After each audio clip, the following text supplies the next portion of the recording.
La parole de Dieu nous dit, à travers le prophète Habakkuk, que Dieu donne une prophétie et elle va s'accomplir certainement. Il y a une certitude sur la libération de la parole. Il y a une certitude sur l'accomplissement de la parole qui est libérée. Et en réalité, Dieu a toujours fonctionné comme cela. Il ne fait rien sans informer ses serviteurs, ses prophètes. Et dès lors où il a informé ses prophètes de ce qu'il va faire, il va l'accomplir certainement. Une de ces prophéties concerne la venue de Jésus. Il l'a donné encore et encore et encore, au point où son peuple était très attentif et cherchait. Même les prophètes voulaient savoir quand est-ce que ces choses allaient se réaliser. Et ils ont appris que c'était pour notre temps. Hey, Jesus. Et génération après génération, l'attente était grande pour savoir quand le Messie allait venir. Mais dans le sens de la prophétie de Habakkuk, la parole s'est accomplie. Elle s'est accomplie certainement. Et toute parole que Dieu donne s'accomplit certainement. Les êtres humains qui sont censés y participer peuvent ou peuvent ne pas y participer, mais elle s'accomplira. Parce que Dieu va toujours trouver un homme qui va faire ce qu'il veut. Il a choisi Saül. Saül n'a pas coopéré avec Dieu. Il l'a mis de côté et il a pris David. Et la parole s'est accomplie certainement.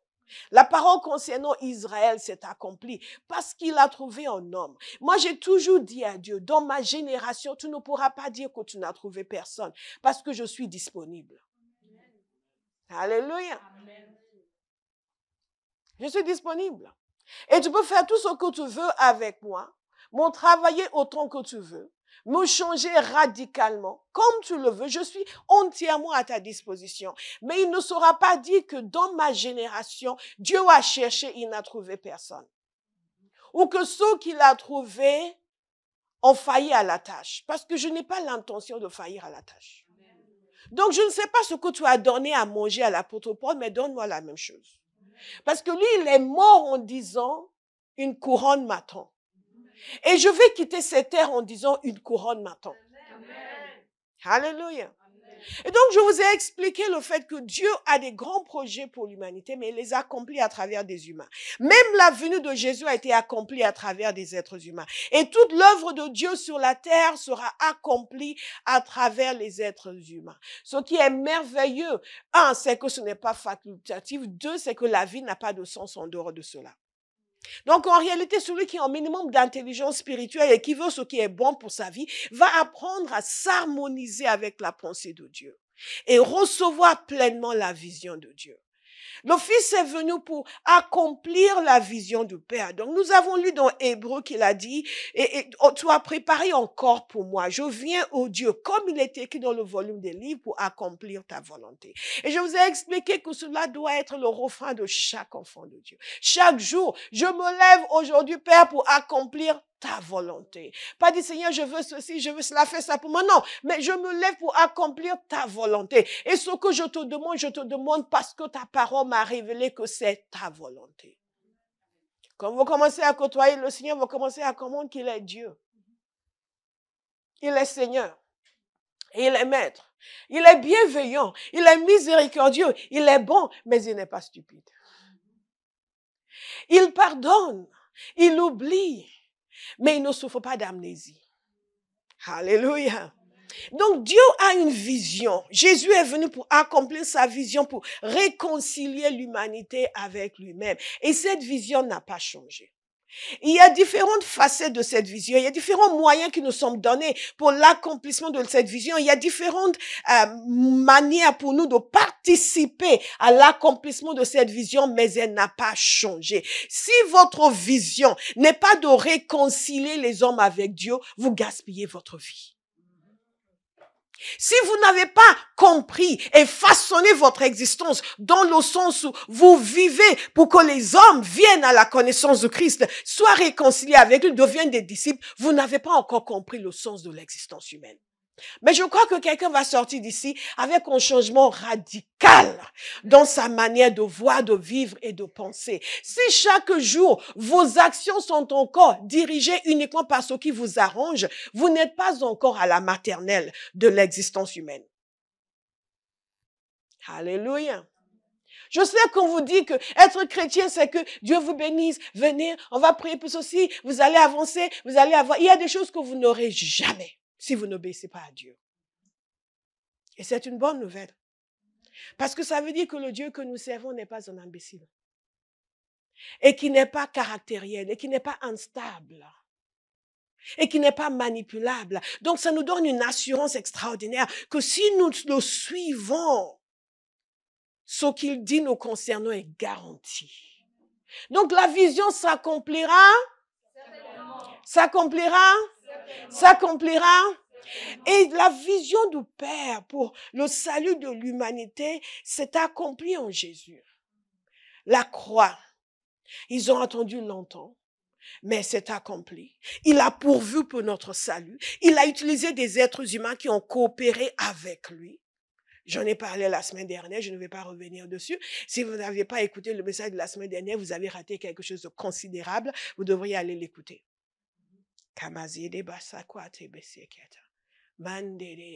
Et donc, mais Jésus étant parti au ciel, il a confié la suite de l'accomplissement de cette vision à des individus qui ne payaient pas de mine. Un peu comme vous, en fait.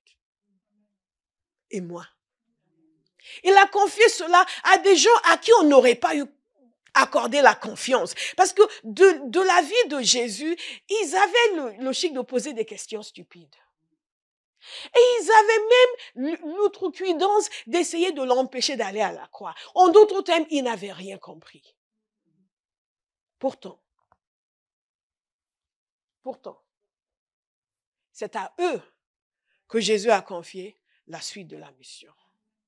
Parce qu'il savait que Dieu, le Saint-Esprit, celui qui est le dépositaire de toute connaissance et toute révélation, allait venir les transformer radicalement.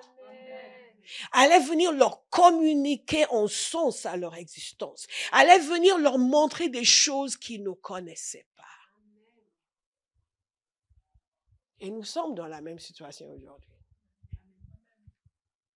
Dieu, le Saint-Esprit, est là pour nous révéler des vérités inaccessibles, des réalités inaccessibles. Alléluia. Et ils ont accepté. Quelqu'un va accepter la mission de Jésus. Moi, j'ai accepté. J'ai accepté. Je ne sais pas pour vous, mais moi, je l'ai accepté. Nous avons prié pour avoir l'intelligence spirituelle. Et Dieu a eu miséricorde de moi un jour. Il a commencé à m'accorder l'intelligence spirituelle. Et j'ai commencé à voir qu'en réalité, cette affaire de Jésus, ce n'est pas facultatif. Que vivre sa vie exclusivement pour le Fils de Dieu, ça c'est vivre. Et quand on n'est pas encore arrivé à ce point-là, on est encore enchaîné. Je vous ai dit, on est libre que quand on est libre de servir Dieu. Quand tout ce qui est en vous tend vers le service de Dieu, là vous êtes vraiment libre. Quand vous êtes encore, oui, mais moi je sais, mais moi je ne veux pas trop m'engager, vous êtes encore enchaîné. Parce que l'être humain qui est libre, ses désirs portent sur Dieu. Quand les chaînes sont brisées sur votre âme, vos désirs vont porter sur Dieu. Ces hommes donc n'avaient pas beaucoup de choses pour les recommander, mais ils avaient accepté de suivre Jésus. Et leur désir de suivre Jésus a fait en sorte qu'ils ont obéi et ils étaient dans la chambre haute quand le Saint-Esprit est venu. Il faut être au bon endroit au bon moment. Il y a certaines personnes qui ne sont jamais au bon endroit au bon moment et ils pensent qu'ils vont venir quand ça les arrange eux. C'est comme ma bien-aimée l'autre jour, dans sa gentillesse envers les absents, on devait méditer sur son passé. Elle dit, oui, il faut peut-être leur rappeler. Je dis, non, on n'a pas à leur rappeler. Ils auraient dû être là. Nous qui étions là, nous n'étions pas des idiots. J'ai dit, toi, ma chérie, tu étais là et tu as médité. Eux aussi devaient être là. Nous appelons les gens au sérieux. La parole qui vous est donnée, c'est une grâce. L'enseignement qui vous est donné, c'est une grâce. Vous devez voir tout cela comme une grâce. On ne vous doit rien. Absolument rien. Je ne vous dois pas la transformation. Je ne vous dois pas la révélation. Je dois tout à Dieu. Vous me suivez? Mais si vous suivez, vous aurez la révélation. Vous aurez la transformation. En d'autres termes, Zekiata, c'est vous qui devez courir après. Et dans l'église aujourd'hui, parce que les serviteurs courent après les brebis, on a donné aux brebis la pensée que c'est eux qui sont importants ou que c'est elles qui sont importantes. Non, ce n'est pas vous qui êtes important. C'est celui qui vous aide qui est important. Mais celui qui nous aide, c'est qui? Le Saint-Esprit. Et nous sommes tous devant lui, disposés. Ces gens, Jésus leur a fait confiance. Pourquoi? Parce qu'ils savaient que le Saint-Esprit allait venir. Parce qu'ils avaient accepté de le suivre. Et ils savaient que dès lors où un être humain est volontaire, le Saint-Esprit va l'équiper. Amen. Le Saint-Esprit les a équipés. Le Saint-Esprit leur a donné la capacité d'agir.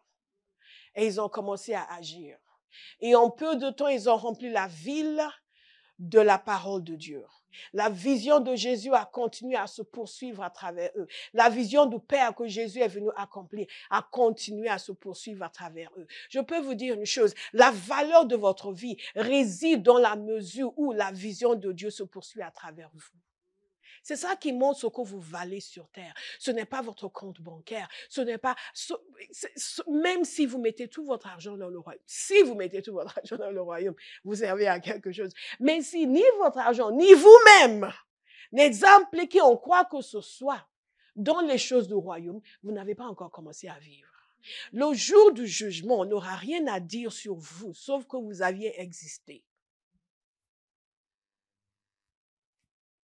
Et moi, je serai là avec Jésus pour dire, j'ai enseigné. Moi, j'ai enseigné. Je suis innocent du sang de tout homme.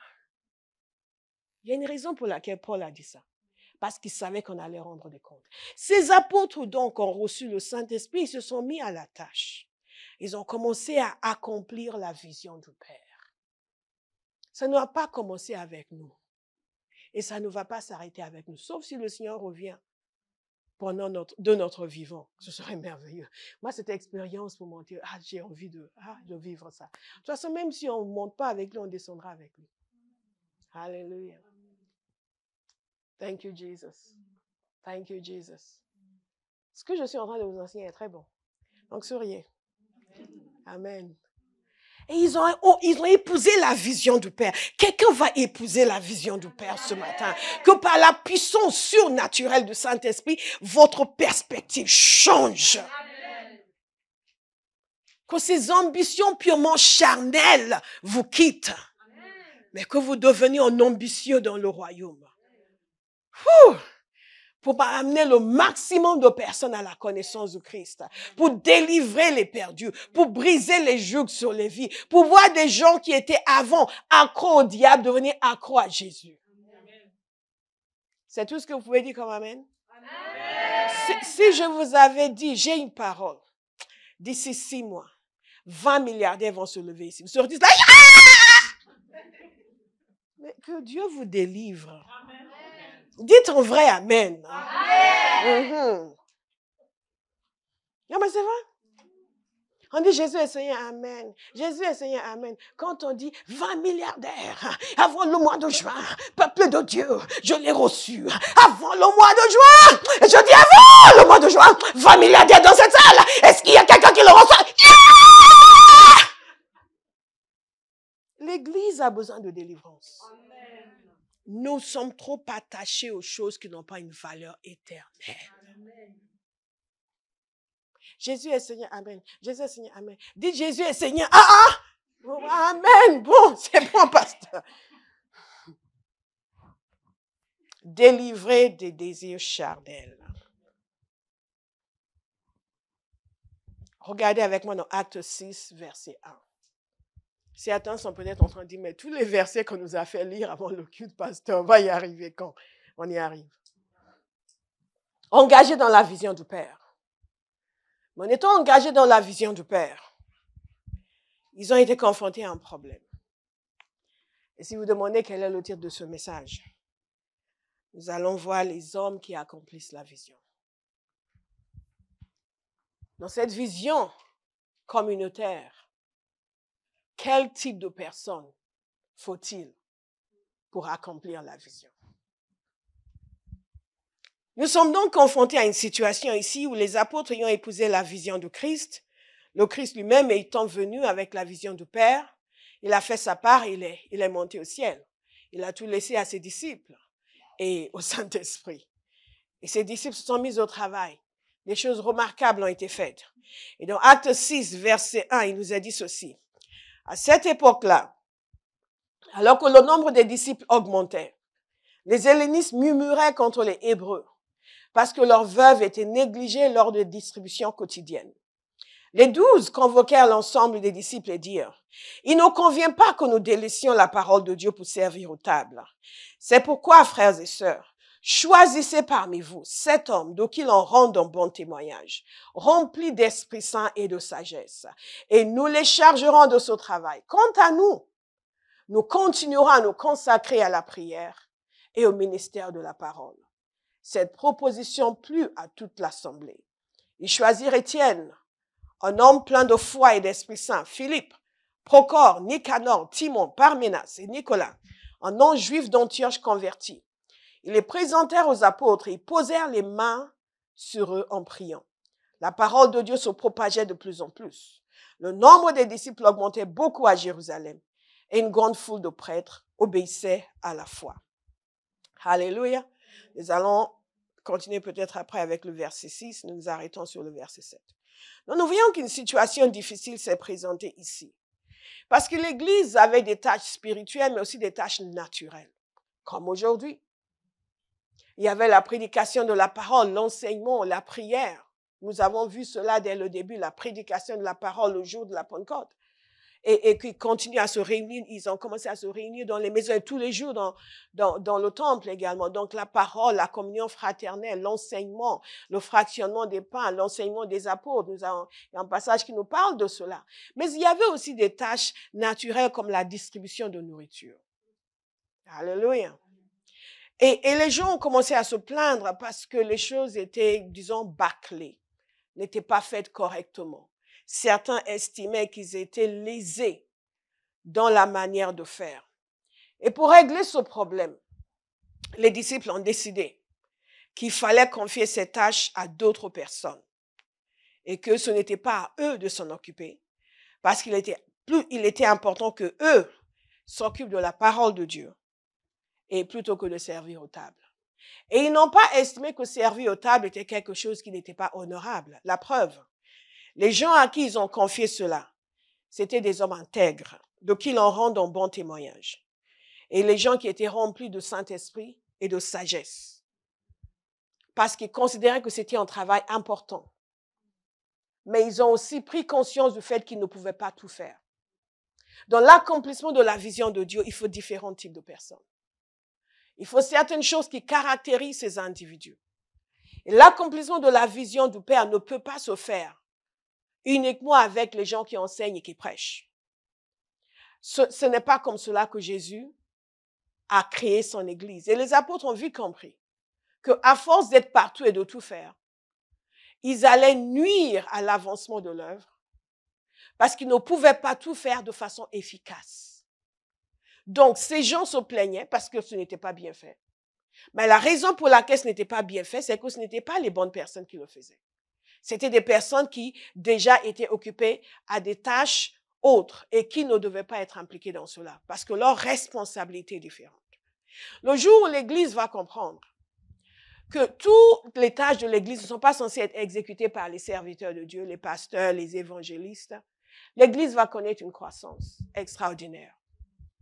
Et nous allons voir que le résultat de ce qui s'est passé, c'est que la parole a continué à se propager. Le résultat, c'est que la parole se propageait de plus en plus, le nombre des disciples augmentait beaucoup et une grande foule de prêtres baissait à la fois. À chaque fois que vous êtes dans un endroit où il y a des gens qui assument des responsabilités et où les serviteurs de Dieu peuvent se consacrer uniquement à la parole et à la prière sans avoir à faire quoi que ce soit d'autre, la croissance est inévitable. Parce que ce qui meut l'œuvre de Dieu, c'est la puissance du Saint-Esprit. Et la puissance du Saint-Esprit ne peut pas être au rendez-vous comme elle doit l'être si les serviteurs de Dieu ne peuvent pas se consacrer entièrement à la parole et à la prière. Quand ils sont encore impliqués dans d'autres choses dans l'Église, à gérer ceci, s'occuper de ceci, s'occuper de cela, nous nuisons au niveau, cela nuit au niveau d'action et de présence du Saint-Esprit. Si les apôtres eux-mêmes l'ont compris, nous pouvons le comprendre aujourd'hui. Et ce qui m'a béni en relisant ce passage, c'est qu'il nous a dit que cela plut à l'Assemblée.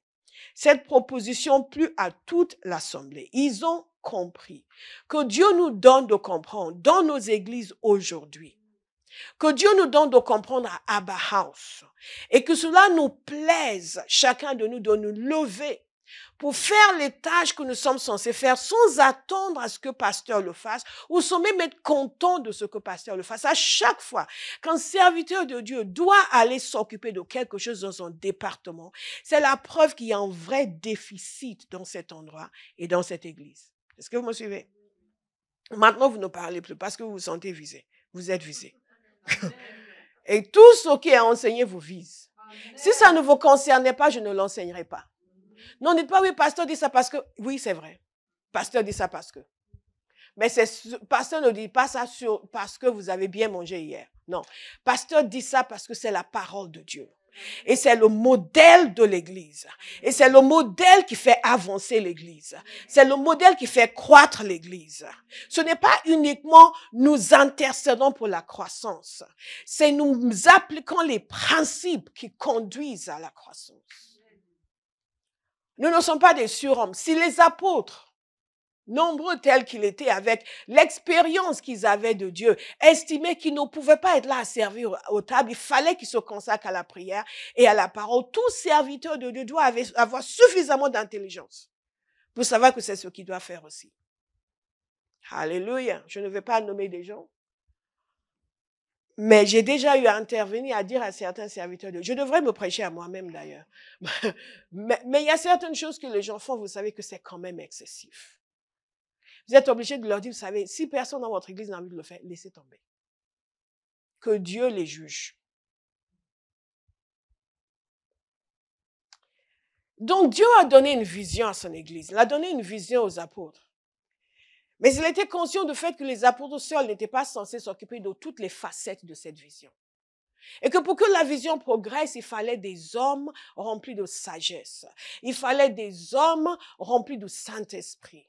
Et il fallait d'autres personnes qui vont prendre les choses en main, qui vont prendre la responsabilité d'être des Étienne, des Philippe. Et vous allez voir après que ces hommes n'étaient pas des idiots. Ce n'étaient pas des imbéciles. Parce qu'ils ont été utilisés puissamment par le Seigneur par la suite. Alléluia. Ce qui montre à quel point c'est important de servir à table. Ce qui montre à quel point chaque tâche dans l'église nécessite un homme et une femme remplis du Saint-Esprit. Est-ce qu'il y a des gens remplis du Saint-Esprit devant moi? Amen. Amen. Gloire à Dieu. Donc, c'est de vous qu'il s'agit. Le résultat, c'est que la parole s'est multipliée. Dieu place des gens, comme j'ai dit la semaine dernière, dans une église locale pour la conversion, l'édification de la maturité, mais aussi pour le service. Et la croissance et l'expansion de l'église est le résultat de l'implication des uns et des autres dans l'œuvre du service. Quand un serviteur de Dieu est focalisé sur les choses naturelles, l'église souffre, le ministère souffre. La puissance nécessaire pour la délivrance et la croissance n'est pas au rendez-vous. Parfois, la puissance nécessaire pour la guérison des mêmes personnes qui sont censées se charger de ces tâches n'est pas au rendez-vous. Ce que nous faisons n'est pas naturel, c'est spirituel. Et il faut que le serviteur de Dieu soit connecté en esprit et abandonné aux choses de l'esprit. Pour que cette dimension de l'esprit qui amène l'expansion et l'accomplissement de la vision de Dieu puisse être au rendez-vous. Nous ne parlons pas des choses charnelles. Il y a des choses charnelles que nous pouvons faire si notre objectif, c'est juste d'accumuler du monde. Mais si notre objectif, c'est de bâtir et d'accomplir la vision du Père, nous devons le faire par l'Esprit. Par l'Esprit. Et pour pouvoir le faire par l'Esprit, le serviteur, la servante de Dieu doit être en mesure de se consacrer à la prière et à la parole. Alléluia. C'est le principe que nous voyons dans le royaume. Donc, qui sont ces gens? Et j'ai écouté le père Hagin, certains le connaissent, dire quelque chose une fois. Et il disait que les gens lui demandaient souvent quel était le secret de la réussite de son ministère. et qui l'ont connu quand il était tout petit dans le ministère et personne ne le connaissait. Mais qu'est-ce qui a conduit au succès de son ministère et de l'œuvre qui lui a été confiée? À un moment donné, quand ils faisaient leur conférence, il disait que c'était la conférence la plus grande de tous les États-Unis à l'époque. Or, ce n'est pas quelqu'un qui se met partout, qui fait des grandes publicités de lui-même. Non, pas du tout. Très réservé, très humble. Et il a dit qu'il avait un bout de papier, il a sorti un bout de papier qu'il avait depuis de longues années, peut-être 40 ans, 50 ans à l'époque. Et sur ce bout de papier, il avait écrit quelque chose que le Seigneur lui avait dit dans une réunion. Il disait qu'il gardait ces petites cartes parce qu'à chaque fois, le Saint-Esprit pouvait lui dire quelque chose pour pouvoir le noter. C'était avant le temps des téléphones et des iPads, n'est-ce pas? Et il gardait toujours ça. Il avait donc ce petit bout de papier où il avait noté, où le Saint-Esprit lui avait parlé de façon surnaturelle un jour dans une réunion et lui a parlé de comment réussir rempli de la foi et de la foi et la puissance. Rempli de la foi et de la puissance. Il lui a donné deux autres choses que nous allons évoquer à un autre moment, la foi et la puissance. Et il a commencé à méditer sur cela. Un serviteur de Dieu doit être rempli de foi et de puissance. Il a commencé à méditer sur cela. Il lui a donné deux autres choses. Il a dit, si tu as cela, le ministère ne peut que fleurir. Et quand il méditait sur cela, il est venu sur ce passage. Vous me dites, quand est-ce que vous allez nous dire quel type de personne va venir? Il est venu sur ce passage en méditant, en voyant qu'effectivement, comment est-ce qu'on est rempli de foi et de puissance? Les apôtres l'avaient compris. Les apôtres ont dit non, on doit se consacrer à la parole et à la prière. Et il a dit cette phrase, il a dit, il n'est pas raisonnable qu'un serviteur de Dieu passe son temps à gérer les affaires de l'Église. Cela va affaiblir son ministère, affaiblir l'onction, le garder hors de la parole de Dieu. Il faut qu'il cherche des gens dans l'assemblée qui va nommer pour s'en occuper. Il ne sera pas rempli de foi sans se donner continuellement à la parole de Dieu. Continuellement à la parole de Dieu. Continuellement à la parole de Dieu.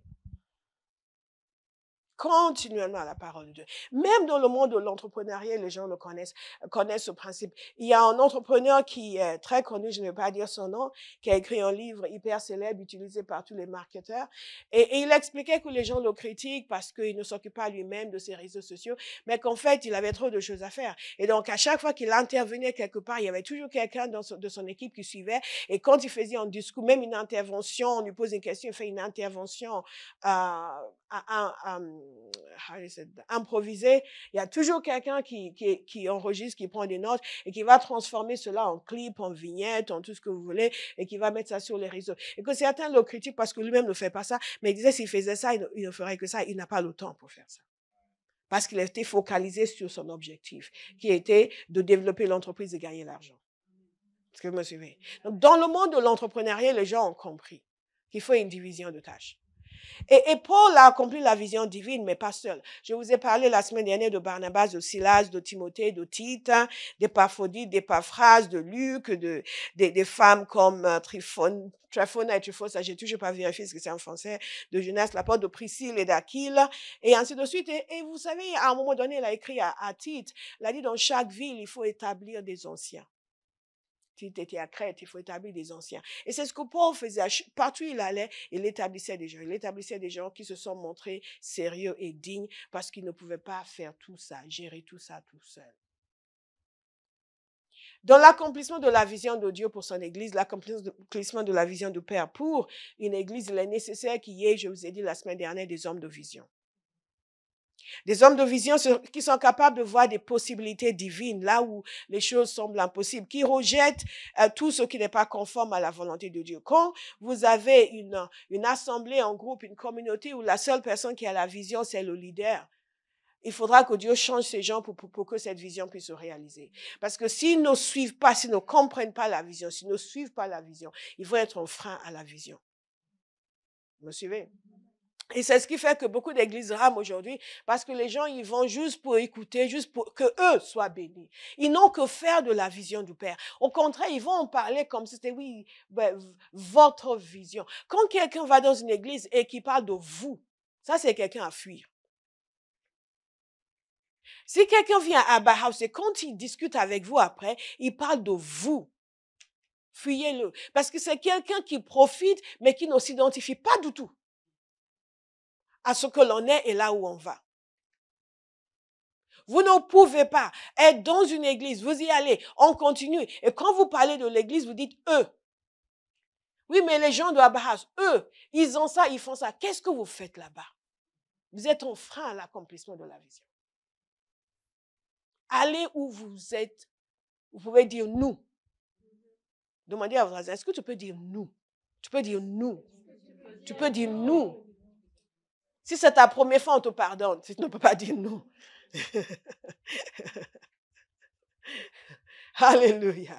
Il faut pouvoir dire nous. Nous, nous, nous, nous. Nous. Alléluia. Des hommes de vision, des gens qui partagent la vision. Et on ne partage pas la vision parce que ça nous tombe sur la tête. J'ai fait un rêve et j'ai compris. Non, non, non. C'est qu'on cherche à partager la vision. On cherche à comprendre. On cherche à savoir. Quand Abraham a envoyé son serviteur, on va peut-être l'évoquer encore tout à l'heure, ce serviteur partageait la vision d'Abraham. Sa vision était de trouver une épouse pour son fils. Et Abraham était exigeant. Il lui a dit quel type de personne il fallait. Et où il ne fallait surtout pas, le genre de fille qu'il ne fallait surtout pas trouver. Et vous comprenez qu'il partageait sa vision parce qu'il n'a pas rouspété en ensuite, il n'a pas dit, mais quand même, il y a beaucoup de filles ici. Mais ici, il n'y a que des filles. Et moi, on m'envoie au loin. En endroit où je ne connais pas une famille pour aller chercher une fille. Et beaucoup de gens sont comme ça dans l'église. Ils ne sont prêts à faire aucun effort parce qu'ils ne partagent pas la vision.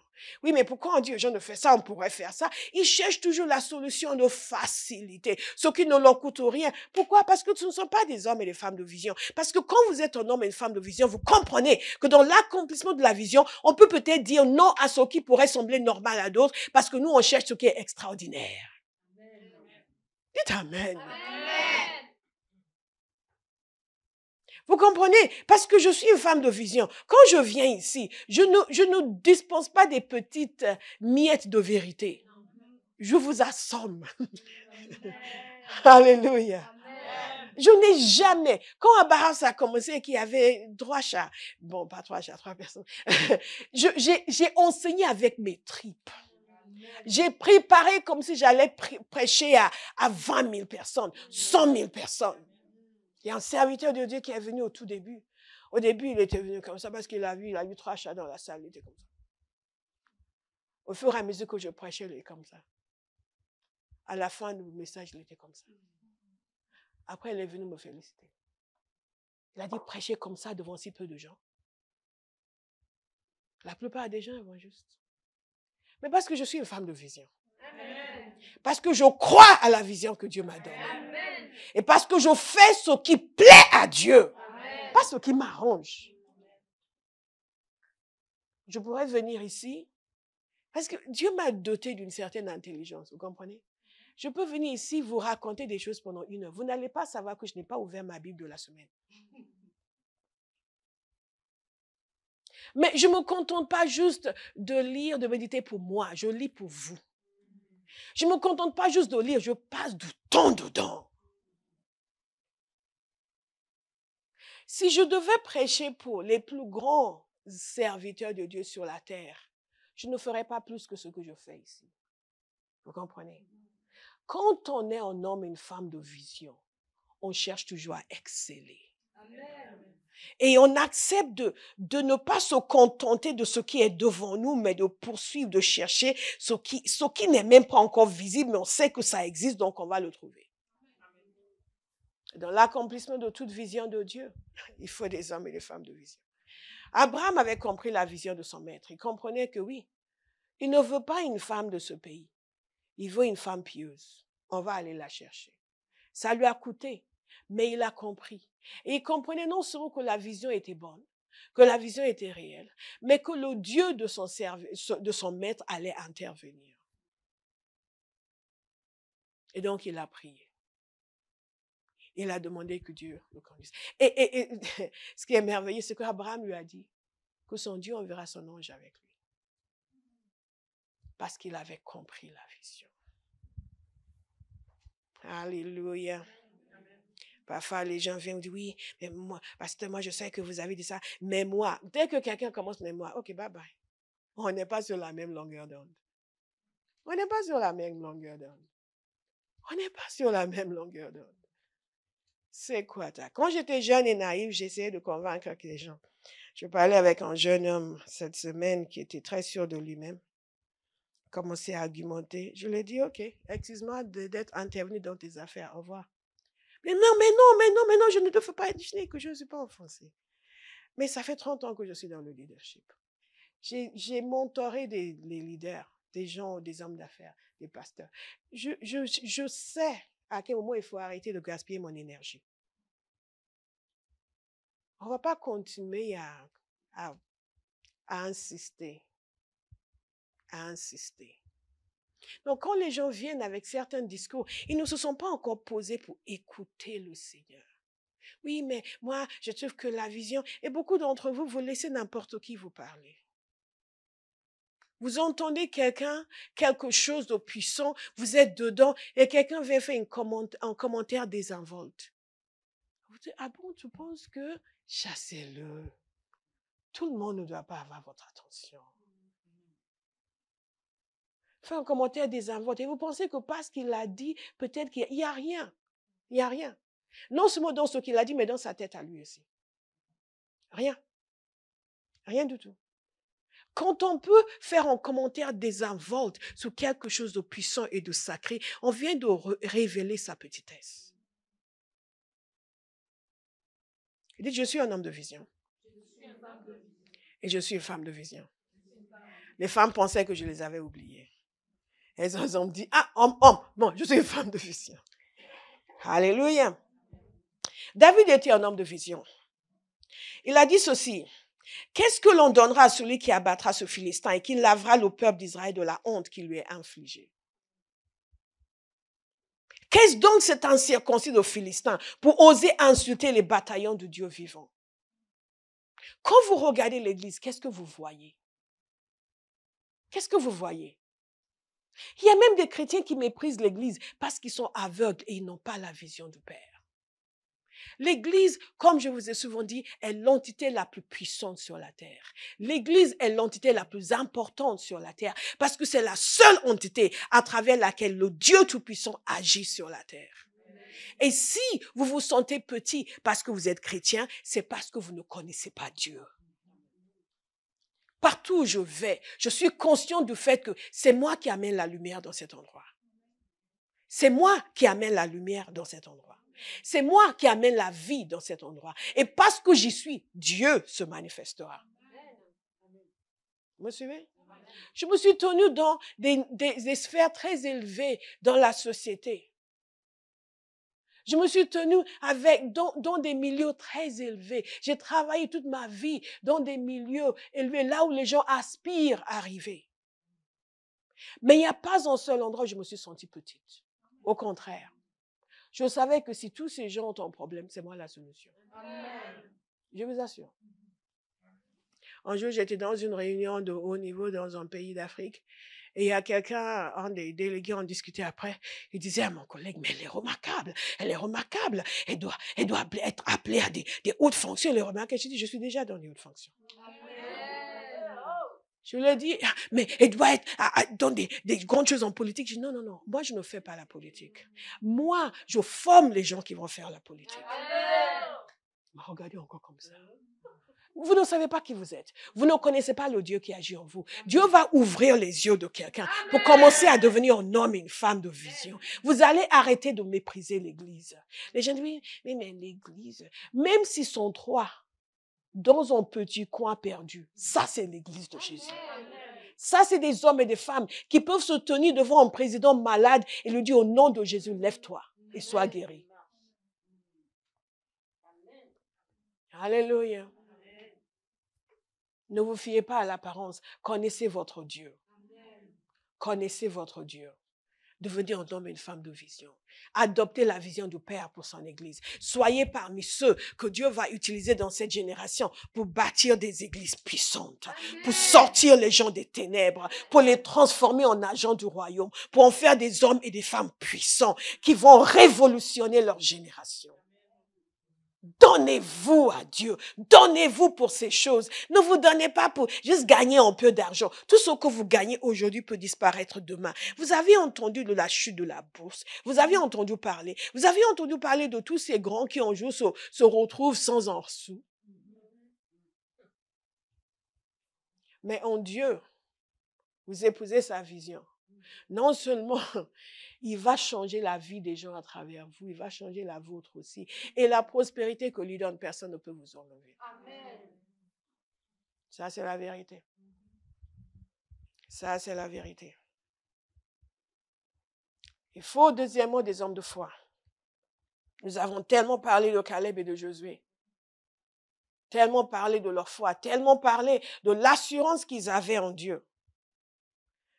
Et Caleb a dit, allons-y, faisons la conquête de ce pays, car nous en sommes vraiment capables. Dans l'accomplissement de la vision de Dieu pour une église, il faut des hommes et des femmes, non seulement qui vont voir, mais aussi qui vont dire, nous en sommes capables.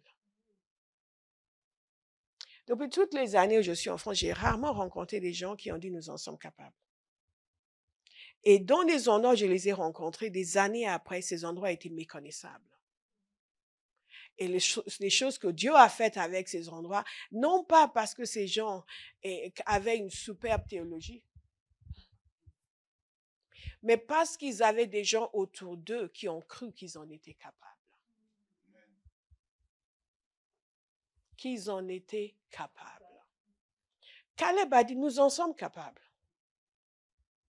Et ce qui est curieux, c'est qu'ils avaient tous la même expérience. Ils étaient tous en Égypte, ils sont tous sortis de l'Égypte. Mais certains d'entre eux ont dit, nous en sommes capables. Certains ont dit, on ne peut pas. Et comme c'est souvent le cas, c'était ceux qui étaient négatifs qui ont gagné le cœur du peuple.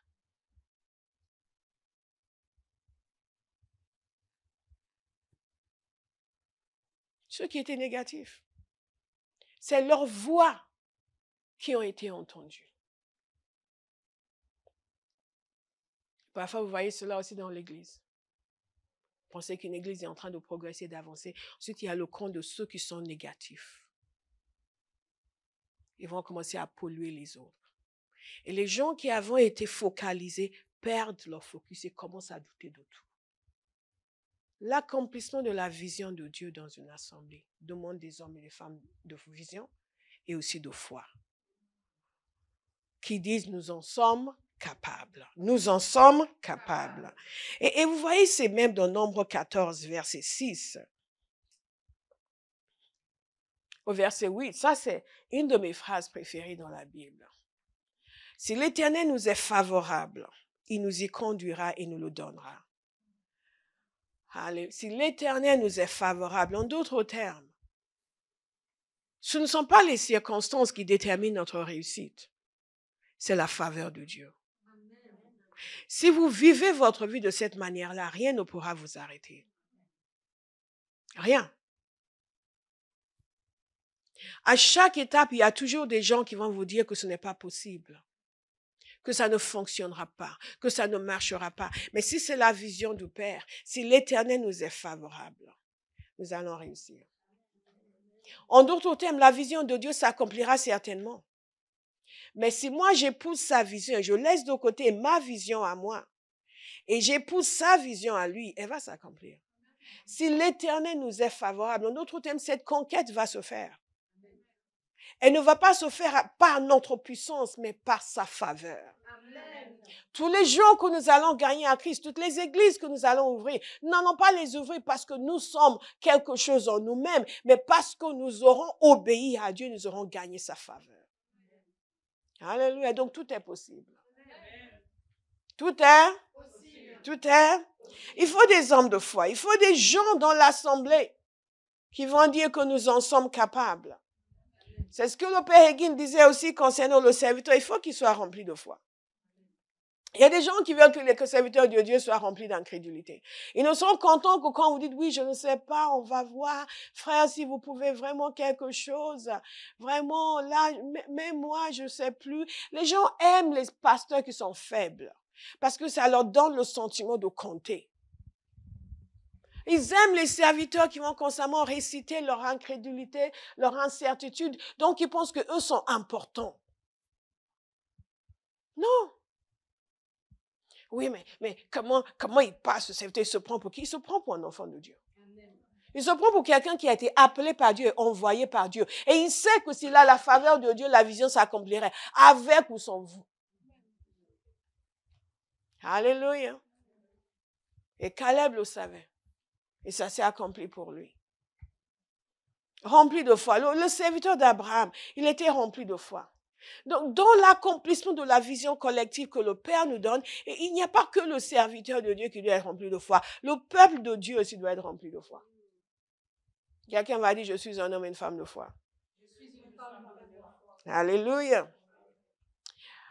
Et un témoignage extraordinaire qu'un serviteur de Dieu a donné, Jonathan Shuttlesworth, et il disait que il y a une église où il avait prêché, et cette église, le pasteur qui était auparavant, maintenant il est auprès du Seigneur. Quand il est arrivé dans cette église, il y avait 30 personnes. Écoutez attentivement. Il y avait 30 personnes et c'était une petite ville. Et quand lui, il y a prêché, le premier culte, il y avait 800 personnes, le deuxième culte, 600 personnes. Et donc, il a voulu savoir comment cette église a connu un essor comme ça, à partir de 30 personnes. Et ils ont dit qu'un jour, ils ont eu une parole prophétique. Et Dieu a parlé du fait qu'il voulait amener l'expansion. Et il leur a dit qu'ils allaient passer à 500 personnes en un mois.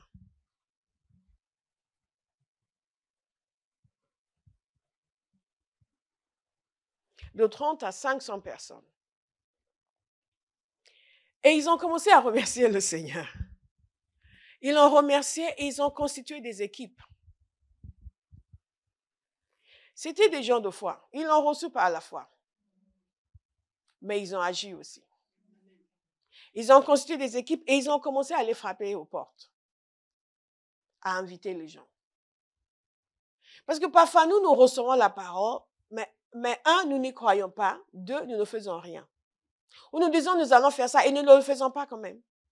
Et beaucoup de gens me disent, oui, mais on a eu une parole. Non, mais qu'est-ce que tu as fait? Qu'est-ce que tu as fait? Et ils se sont constitués en équipe, ils ont commencé à faire du porte-à-porte pour inviter les gens. Et un jour, ils sont allés inviter une femme, c'était des immigrés polonais qui parlaient à peine anglais. Et cette femme a dit, vous venez de l'église? Plus ou moins, elle a réussi à leur dire. Et ils étaient étonnés. Elle a dit oui parce qu'elle était en train de prier. Elle demandait à Dieu de se montrer à elle. Et Dieu lui a dit qu'il y a des gens qui vont venir d'une église pour t'inviter. Est-ce que vous comprenez ce que je vous dis? Il y a des gens qui vont venir d'une église pour t'inviter. Et donc, il a dit, vous venez de l'église. Elle était contente, elle est venue avec eux. Ils sont allés partout pour inviter les gens. Le dimanche suivant, ils étaient à 300 personnes. Est-ce que vous comprenez? Ils étaient à 300 personnes parce qu'ils se sont déployés. Et pendant le culte, pendant que le pasteur prêchait, une femme qui était gravement malade, le Saint-Esprit l'a littéralement surlevé de sa chaise. Devant tout le monde, elle a été entièrement guérie. Amen.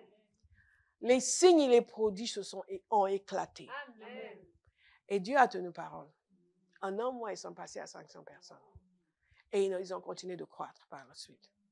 Mais pourquoi? Parce qu'il y avait des hommes et des femmes de foi. La parole a été donnée. Ils ont saisi. Ils ont remercié le Seigneur. Et ils se sont déployés. Beaucoup de fois, Dieu donne une parole. Et elle n'est pas accomplie avec ces personnes. Elle s'accomplira après. Mais quand c'est ponctuel, elle n'est pas accomplie. Pourquoi? Parce que les gens n'ont pas reçu avec foi. Et parce que les gens n'ont pas fait le nécessaire. Alléluia. Et la parole s'est accomplie. Parce qu'ils ont écouté, ils ont reçu avec foi. Troisième type d'homme dans l'accomplissement de la vision de Dieu pour une communauté, pour un groupe, pour une église, c'est des gens compétents et qui sont coopératifs. La compétence sans la coopération ne sert à rien. Mais quand il y a une compétence, il faut aussi une coopération. Alléluia. Et la compétence, ça s'acquiert. Il n'y a rien de plus ridicule que de dire je ne sais pas faire. Parce que la compétence, ça s'acquiert. Quand on est un homme et une femme de vision, un homme et une femme de foi, on apprendra à faire. Et on dira, Saint-Esprit, tu me donnes la science. Tu me donnes la sagesse. Parce que tu as besoin de quelqu'un qui va faire ça. Tu agis sur la terre avec des humains. Je suis un humain. Donc agis à travers moi. Équipe-moi de toute la sagesse, tout le savoir, toute la science dont j'ai besoin. Et je vous ai souvent dit, il n'y a pas de moyen plus rapide d'acquérir la connaissance que de se mettre au service de Dieu. Parce qu'il est l'auteur de toute la science. Et il la donnera volontiers pour son œuvre. Nous avons étudié il y a 3 ans, le tabernacle. Nous avons parlé des artisans qui ont construit et qui ont fabriqué différents ustensiles. Dans Exode 31, et nous avons vu que la première fois où il a dit dans la parole de Dieu que les gens étaient remplis du Saint-Esprit, ce n'était pas pour prêcher, c'était pour construire et fabriquer des choses. C'était pour leur donner une compétence matérielle. La parole de Dieu nous dit au verset 3, « Et j'ai rempli de l'Esprit de Dieu, je l'ai rempli. » Il parle de Betsalel, fils d'Uri, descendant de Our, de la tribu de Juda. « Et je l'ai rempli de l'Esprit de Dieu qui lui confère de l'habileté, de l'intelligence et de la compétence pour exécuter toutes sortes d'ouvrages. » Ça, c'est un passage que quelqu'un pourra saisir lorsqu'il décide qu'il est non seulement un homme et une femme de vision, un homme et une femme de foi, mais aussi il doit être un homme et une femme de compétence et coopérative. Père, comme tu as fait pour Betsalel, tu l'as rempli de l'Esprit de Dieu qui lui a conféré de l'habileté, de l'intelligence et de la compétence pour exécuter toutes sortes d'ouvrages. Fais de même pour moi. Il parle de tout ce qu'il lui a donné, la concevoir des projets, travailler l'or, l'argent, le bronze, tailler des pierres à enchâsser, sculpter le bois, réaliser toutes sortes d'ouvrages. My God. Et je lui ai donné pour aide. Et quand on a l'impression que j'ai ces compétences, mais je suis seule, il faut demander une aide. C'est vraiment merveilleux parce que nous voyons dans le Nouveau Testament l'évangéliste Luc. Une des choses qui nous frappe quand on parle de l'évangéliste Luc, et Paul l'appelle mon bien-aimé, comment est-ce qu'il l'appelle encore? Le médecin bien-aimé. Le médecin bien-aimé. Le médecin bien-aimé. Je vous invite à lire Colossiens 4, du verset 10 au verset 14, il parle de Luc, le médecin bien-aimé. Et Luc était probablement un païen, certainement pas juif, je pense les historiens bibliques, il était un homme d'une grande éducation et d'une grande intelligence, qui connaissait plusieurs langues. Dieu donne de l'habileté. Et il donne la capacité. La capacité qu'il nous donne, nous devons mettre à sa disposition. Pendant des années, j'ai interprété dans des conférences, pas parce que c'était mon appel d'interpréter dans des conférences, mais que Dieu m'avait donné une capacité linguistique. Et j'entendais les gens interpréter mal, ça me faisait mal. Parce que c'est le domaine où j'ai travaillé pendant des années, donc ça me fait mal quand j'entends que quelque chose est mal traduit. Et j'ai servi. Je suis allée à une conférence une fois, personne ne m'a rien demandé. Mais l'interprétation était tellement mauvaise. Je suis allée voir les organisateurs pour leur proposer mes services. On m'a rien demandé, m'avait même rien donné. J'ai juste leur dit, écoutez, je suis interprète professionnel, je peux vous aider. Et de temps en temps, je suis obligée de leur dire, je travaille pour telle instance, parce qu'il y a des gens qui ne vous écoutent pas avec des oreilles, mais vous écoutent avec leurs yeux. Quelqu'un a compris. Donc, risque de douter de votre capacité. Donc, je lui ai dit, écoutez, je travaille pour tel endroit, je ne vais pas commencer à non ici. Donc, je peux vous aider. Ah oui, venez. Bon, certains endroits, ils me connaissaient déjà, qui m'envoyaient, est-ce que vous pourriez me donner un coup de main avec l'interprétation? Pourquoi? Parce que c'était tellement mal fait. C'était une compétence que le Seigneur m'avait donnée. Je ne pouvais pas rester là assise et savoir que les gens qui étaient là étaient en train de rater la moitié de ce qui était dit ou rater toutes les subtilités. Mais je ne fais rien parce que moi, il n'y a pas un seul endroit où j'ai interprété, où j'ai demandé quoi que ce soit. Jamais. J'ai juste servi. Parce que Dieu m'avait donné cette grâce, cette compétence, m'avait permis de faire des études dans ce domaine, de travailler à de très haut niveau. Et pour moi, le meilleur, c'était de faire dans sa maison. Vous me suivez? Et Dieu a donné des compétences à Luc, il les a mis à sa disposition. Luc était un homme qui connaissait plusieurs langues, il écrivait le grec classique, il écrivait le grec helléniste, il parlait le grec, il parlait le hébreu, il parlait l'araméen, et Dieu l'a utilisé. Et c'est grâce à lui que nous avons l'évangile de Luc et le livre des Actes. Quel trésor, le seul non-juif parmi les auteurs du Nouveau Testament. Dites compétence. Coopération. Les deux vont de pair. Parce que Luc était un homme très compétent, mais aussi très coopératif. Il a suivi Paul dans son deuxième et son troisième voyage missionnaire. Il l'a accompagné à Rome. Il était avec lui. Pendant ces 2 ans d'emprisonnement à Rome, il était là avec lui. Coopératif. Compétent et coopératif. Il y a des gens qui sont compétents et qui essaient ensuite de vous conduire, de vous diriger. Ils arrivent dans une église, ils veulent dire comment faire tout, dire au pasteur comment faire et veulent avoir un ascendant parce qu'ils ont une certaine compétence. Non. Nos compétences nous mettons au service du peuple de Dieu. Dans l'accomplissement de l'œuvre de Dieu, il faut des gens compétents et qui sont coopératifs.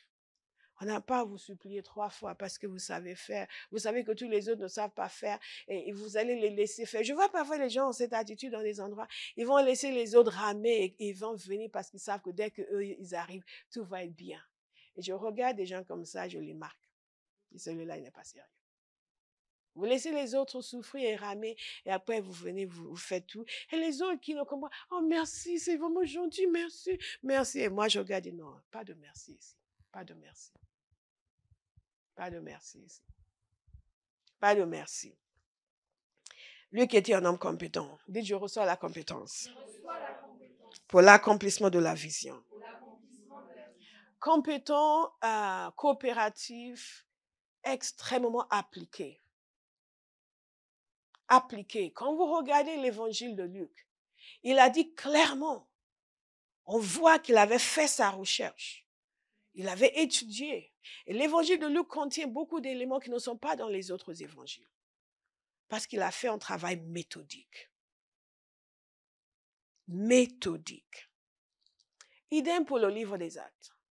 On connaît l'historicité du Nouveau Testament parce qu'il y a certains éléments que Luc a évoqués dans le livre des Actes que finalement ont été découverts sur le plan archéologique comme étant vrais.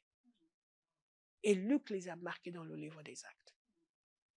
Dieu, dans cette génération, travaille avec des gens méthodiques, coopératifs, équipés et qui honorent son œuvre au point de la faire avec beaucoup d'application. Les gens de personnes qui accomplissent la mission de Dieu dans une communauté, ce sont ensuite, quatrièmement, des hommes de provision. Des hommes de provision. Dieu pourvoit pour son œuvre à travers des êtres humains. Je ne connais aucun pasteur au ciel qui a reçu du ciel un virement bancaire. Bien sûr, Dieu peut faire ce qu'il veut et il fait des choses surnaturelles, mais il agit sur terre avec des humains. Amen. Il agit sur terre avec des humains. Et cet humain avec qui il agit sur terre pour la provision dans sa maison, c'est moi. C'est moi. C'est une de mes déterminations. Je ne dois pas vivre et l'œuvre de Dieu manquer. My Father, no. No, no, no, no, no, no, no, no, no. Et il utilise des hommes de provision. Hiram de Tyr était un homme de provision. Lorsque Salomon allait construire le temple, il n'avait pas tout le matériel qu'il lui fallait.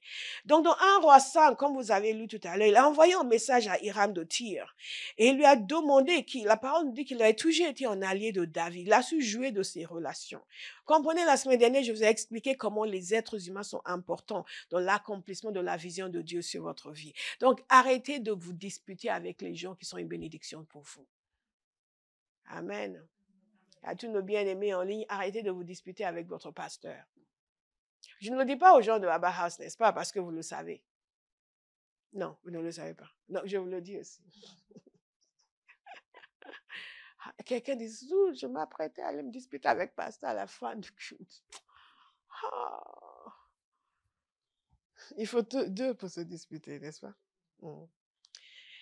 Hiram, le roi de Tyr, qui avait toujours été un allié de David, envoyait des ambassadeurs auprès de Salomon quand il apprit qu'on l'avait établi roi par l'onction pour succéder à son père. Salomon envoya des messagers à Hiram pour lui dire, toi-même connu David, mon père. Écoutez ceci attentivement.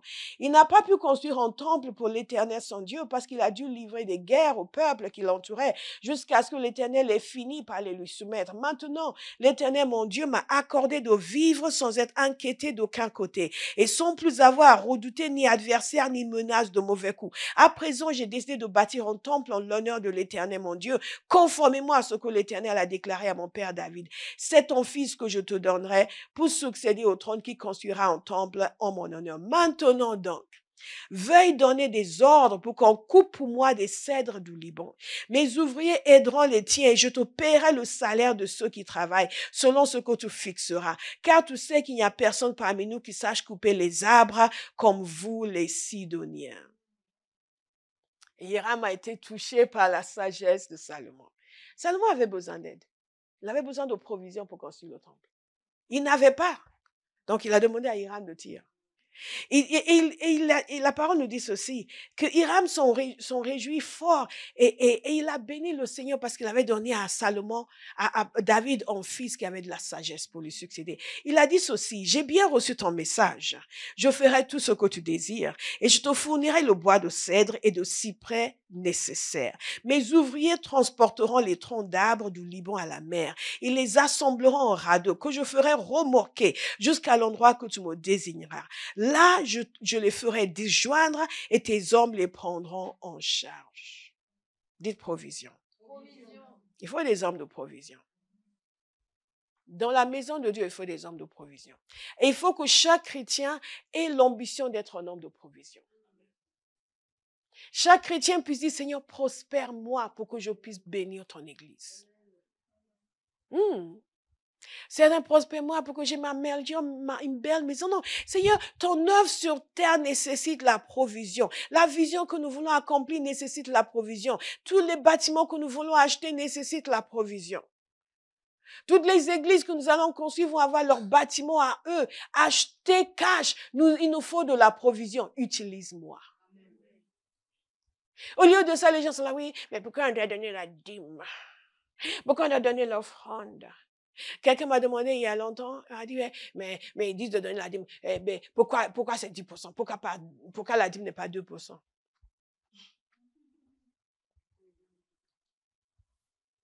Si vous avez cette question, allez vous demander à Béa. Pourquoi c'est pas 2%? Parce que le mot lui-même veut dire la 10e partie. Alléluia. Et les gens veulent que Dieu leur donne tout et ils sont chiches envers le Seigneur.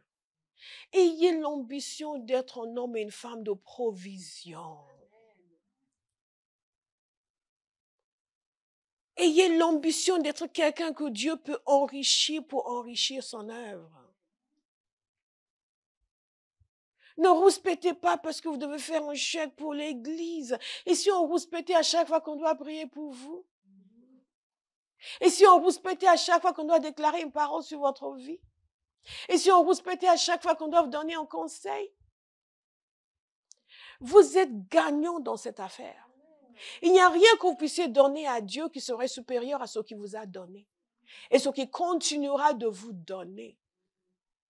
Donc pour tous ceux qui ne sont pas des hommes et des femmes de provision, il est temps de changer.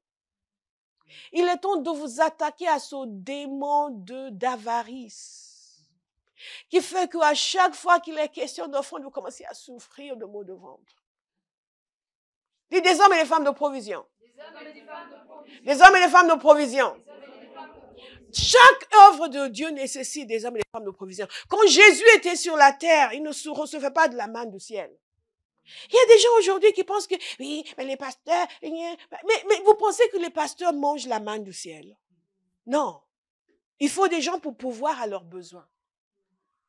Jésus, quand il était sur terre, il fallait des gens pour pouvoir à son besoin. Le Fils de Dieu, pour accomplir la vision du Père, avait besoin des hommes de provision. Il y avait des femmes qui le suivaient. Et la parole de Dieu nous dit qu'elles subvenaient à ses besoins. Le Fils de Dieu.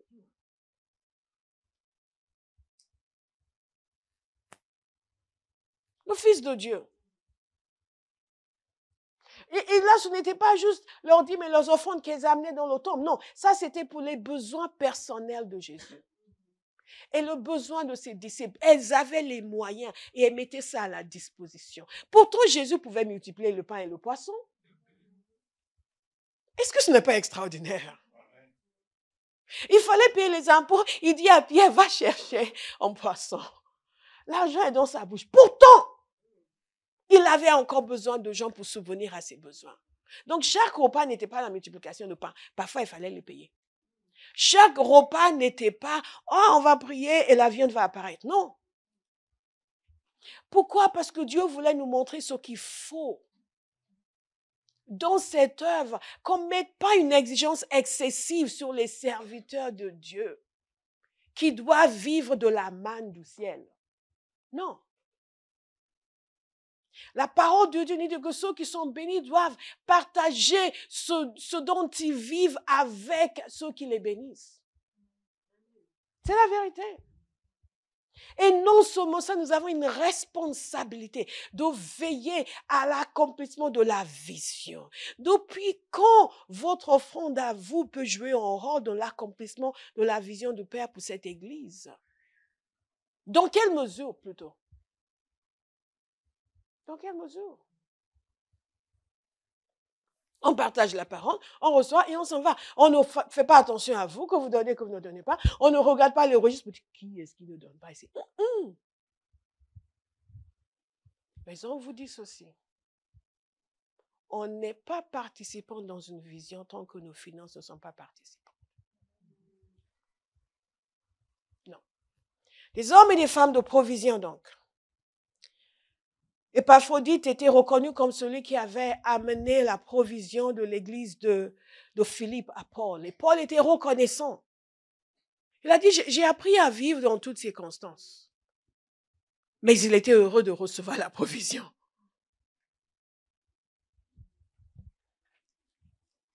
Le cinquième type de personne, et je regarde l'heure, qu'il faut dans l'accomplissement de la vision de Dieu, dans une communauté, dans cette église, dans toutes les églises. C'est des hommes et des femmes d'une grande fidélité. D'une grande fidélité. Les gens qui sont d'une grande fidélité, c'est aussi ces gens qui sont dans le même cœur, d'une même âme, avec un esprit de sacrifice. On ne peut pas être fidèle si on n'a pas un esprit de sacrifice, parce que la fidélité exige le sacrifice. Alléluia. Petit pasteur, la fidélité exige le sacrifice. Amen. La fidélité exige le sacrifice. Kamaseketa. La fidélité, on est qualifié, on est considéré comme fidèle que lorsque ça nous a coûté quelque chose et qu'on est encore là. Vous savez pourquoi beaucoup de chrétiens ne sont pas considérés comme étant fidèles? Parce que dès que ça commence à leur coûter quelque chose, leur attitude devient mauvaise. Parce qu'on nous a donné l'impression que le royaume de Dieu, c'est juste je prends, ça ne doit rien me coûter. S'il vous plaît, dites à quelqu'un, si tu veux accomplir la vision de Dieu, ça va te coûter quelque chose.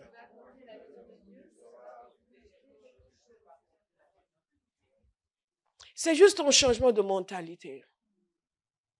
Beaucoup d'entre nous, nous avons fait des grandes études et ça nous a coûté quelque chose. Quand j'étais en première année à la fac, j'étais très jeune. Je n'étais pas très sérieuse. J'avais toujours réussi facilement. Et donc, je n'assistais pas beaucoup aux cours. C'était juste en style, on était cool. Je n'étais pas comme ceux qui avaient besoin d'être là tout le temps pour comprendre. Et, mais il se trouve que non seulement je faisais des études de français, mais je faisais le portugais. Et je n'avais jamais fait le portugais de ma vie. Et il y avait donc des gens dans ma classe qui étaient sûrs que j'allais échouer. Mais moi, à l'approche des examens, j'ai dit, ah, il est temps de faire des sacrifices. Donc, j'ai pris toutes mes notes. J'ai bossé. J'ai bossé. J'ai travaillé. Bien aimé, j'ai travaillé. Et si j'avais travaillé les maths comme ça, en secondaire, j'aurais réussi. Mais là, je n'ai pas fait de sacrifice. J'avais par contre une amie qui avait fait les sacrifices. Nous, quand on sortait jouer, elle étudiait les maths. Parce que son père avait insisté pour qu'elle réussisse ce maths. Nous, on avait décidé ce qu'il fallait étudier pour avoir le minimum de notes parce qu'on ne voulait pas s'embêter. Et on l'a eu, le minimum de notes. Mais là, j'ai fait le sacrifice. Ce que je n'avais pas fait toute l'année, j'ai bossé le portugais. Et quand nous avons eu les examens, j'étais parmi les meilleurs. Il y a des gens qui sont accourus pour regarder les notes parce qu'ils étaient sûrs que j'allais échouer. Quand ils ont vu mon nom, respect, mademoiselle. Mais j'ai fait des sacrifices. Vous me suivez? Et j'ai réussi. La réussite est le fruit de sacrifice. Et dans l'œuvre de Dieu, il faut des gens fidèles. Je suis toujours épatée quand Paul parle des gens. Il parlait de gens comme Timothée, comme Épaphrodite, de leur service fidèle. Et il dit, Timothée, mon enfant bien-aimé. Mon enfant bien-aimé. Mon enfant bien-aimé. Et il dit, je me rappelle tes larmes et je désire te voir afin d'être rempli de joie. Qui peut provoquer ce genre de sentiment dans un serviteur de Dieu, sinon un homme et une femme fidèles? Je veux te voir afin d'être rempli de joie. Bien-aimé, dans cette maison, est-ce que votre présence me remplit de joie? Vous le supposez ou vous en êtes certain? Ou est-ce que je suis juste rempli de joie en dépit de votre présence? Ou rempli de joie parce que j'ai choisi d'être rempli de joie? Vous savez, il y a des questions qu'on ne se pose pas. On doit se poser la question. Je désire te voir afin d'être rempli de joie. Parce qu'il y a quelque chose dans ta vie qui touche la mienne. Nous avons parlé longuement de Timothée la semaine dernière et de tous les sacrifices qu'il a fait pour suivre Paul. Nous n'allons pas insister là-dessus. Mais il y a aussi d'autres comme Tite.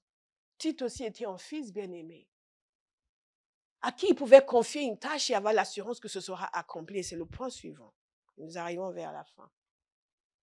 Il y avait des gens comme Luc, je vous ai dit que Luc est resté avec lui dans son emprisonnement.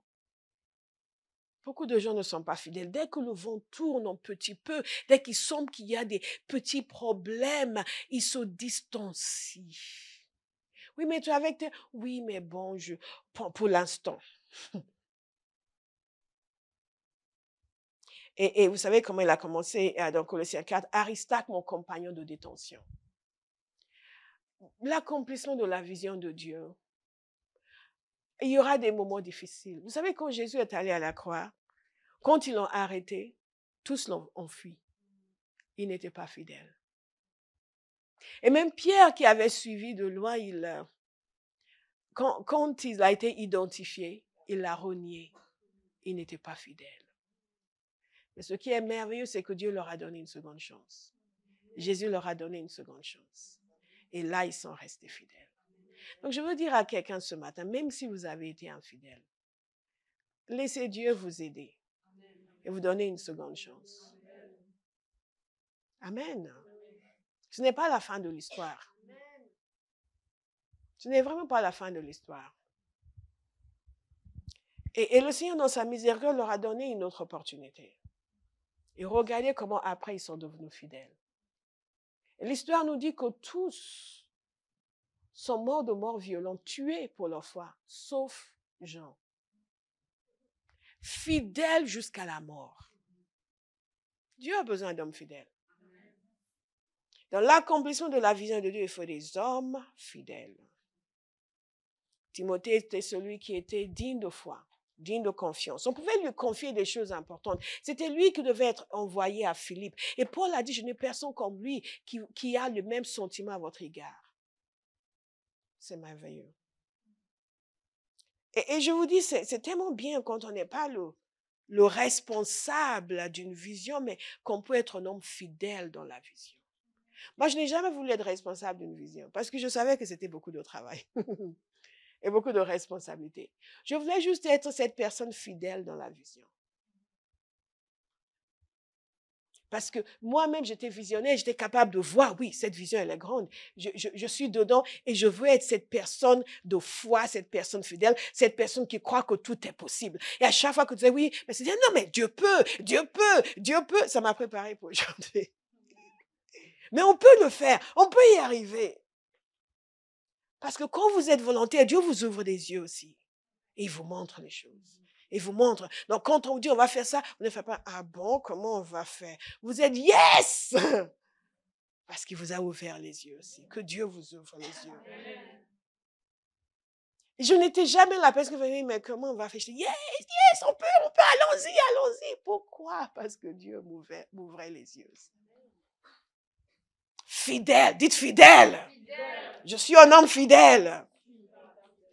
Alléluia. Je n'ai plus besoin des femmes. Les femmes ont déjà dit. Timothée était fidèle. Paul pouvait l'envoyer à Corinthe avec un message important. Et il a dit exactement ce que Paul voulait qu'il dise. Il a fait exactement ce que Paul voulait qu'il fasse. Il y a des gens qui ne sont pas fidèles. Vous les envoyez quelque part, ils vont commencer à dire, oui, bon, le pasteur a dit, mais bon, moi, je pense que. Ils ne sont pas fidèles. Ils ne sont pas fidèles. Paul a pu l'envoyer à Thessalonique parce qu'il était inquiet pour l'église de Thessalonique et il a été fidèle. Que Dieu vous trouve fidèle. Que Dieu vous... Il y a des gens qui ont détruit des églises à cause de leur infidélité. On leur dit quelque chose, ils vont dire autre chose au peuple. On leur dit quelque chose, ils vont dire oui, bon, le serviteur a dit ça, mais vous savez, parfois il dit des choses. Moi, je vous encourage à aller dans le sens du peuple, comme le fils de David, qui se tenait à la porte de la ville. Quand les gens venaient pour consulter son père, il disait, ah, c'est moi, j'étais roi. Il leur donnait tout le temps raison. Il les caressait dans le sens du poil. Pour leur dire, si lui, il était roi, Absalom, il a volé le cœur du peuple. Il y a beaucoup de gens dans nos communautés qui volent le cœur du peuple et qui nuisent à l'avancement de la vision. Ce ne sera pas votre témoignage. Il faut des gens fidèles. Vous pouvez aller dormir sur vos petites oreilles en sachant que partout où vous les envoyez, ils vont parler avec la même voix. Avec la même voix. Fidèle, dites fidèle. Fidèle. Fidèle. 6e type de personne dont Dieu a besoin dans son œuvre, pour l'accomplissement de l'œuvre, c'est les gens qui sont responsables, qui en ont la vision et sont engagés pour sa réussite. Certains sont engagés pour une activité, une tâche, mais pas pour la réussite finale, pas pour l'objectif final. Parce que quand on est engagé pour l'objectif final, on ne va pas se limiter à une partie qui nous est confiée, on cherche constamment des moyens d'amplifier. Alléluia. Amplifier, dites amplifier. Amplifier. Amplifier. Engagés. Donc, on peut leur confier des choses importantes. Des gens comme Epaphras qui a implanté l'église de Colosse. C'était un missionnaire, c'était un homme de prière. Et Paul l'a appelé son fellow prisoner, c'était son compagnon de prison. Ah. On peut vous confier une cellule de maison. Et vous veillez à ce que cela réussisse. On peut vous confier une cellule de maison et vous allez faire tout pour que les gens viennent, pour que les gens soient nourris. Ou vous allez être infidèle et commencer à leur enseigner une autre doctrine. Oui, mais je ne sais pas pourquoi on dit aux gens de faire ça, on dit aux gens de faire ça. Vous allez commencer à faire votre prophétie, votre groupe prophétique. Oui, l'Esprit m'a dit que...